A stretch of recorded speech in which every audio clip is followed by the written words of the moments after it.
नमस्कार। अकबर बीरबल के किस्सों में आज सुनते हैं उम्र बढ़ाने का नुस्खा।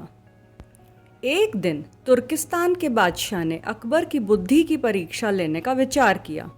उसने एक दूत को पत्र देकर सिपाहियों के साथ दिल्ली भेजा। पत्र में लिखा था, बादशाह अकबर, मुझे सुनने में आया है कि आपके भारतवर्ष में कोई ऐसा पेड़ पैदा होता है जिसके पत्ते खाने से मनुष्य की आयु बढ़ जाती है। यदि यह सच है तो मेरे लिए उस पेड़ के थोड़े से पत्ते भिजवा दीजिए। बादशाह अकबर पत्र को पढ़कर विचार मग्न हो गए। फिर बीरबल से राय करने के बाद सिपाहियों सहित दूत को एक सुदृढ़ किले में बंद करवा दिया। इस प्रकार कैद हुए उनको कई दिन हो गए। एक दिन बादशाह अकबर बीरबल को लेकर जब उन कैदियों को देखने गए तो बादशाह को देखकर उनको अपने मुक्त होने की आशा हुई, परंतु ऐसा कुछ न हुआ।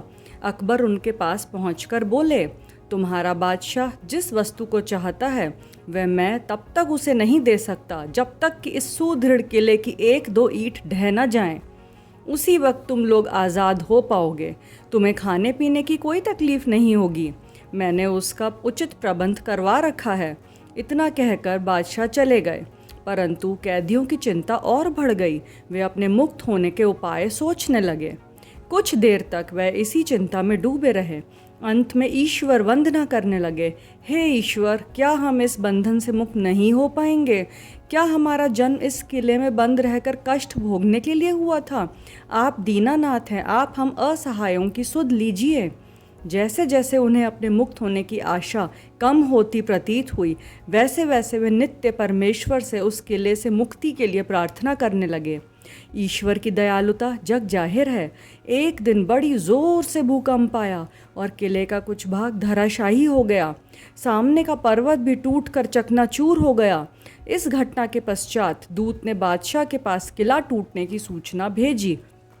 बादशाह को अपना वचन स्मरण हो आया। वे उस दूत को उसके साथियों सहित दरबार में बुलाकर बोले, आपको अपने बादशाह का आशय अब समझ में आ गया होगा और उसका उत्तर भी आपको समझ में आ ही गया होगा। यदि अब भी ना समझे तो सुनो, मैं उसे और भी स्पष्ट कर देता हूँ। देखो, तुम लोग गिनती में केवल 100 हो और तुम्हारी इतनी आह से ऐसा सुदृढ़ किला ढह गया। फिर जहाँ हजारों मनुष्यों पर अत्याचार हो रहा हो, वहाँ के बादशाह की आयु कैसे बढ़ेगी?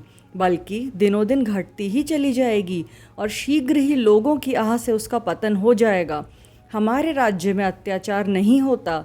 गरीब प्रजा पर अत्याचार न करना और भली भांति उसका पोषण करना ही आयुवर्धक वृक्ष होता है। बाकी सारी बातें तो मिथ्या हैं। इस प्रकार समझा बुझाकर बादशाह ने उस दूत को उसके साथियों सहित स्वदेश लौट जाने की आज्ञा दे दी। उन्होंने तुर्किस्तान पहुंचकर सारी बात अपने बादशाह को बताई। अकबर की शिक्षा लेकर वह बादशाह दरबारियों सहित उनकी भूरी भूरी प्रशंसा करने लगा। धन्यवाद।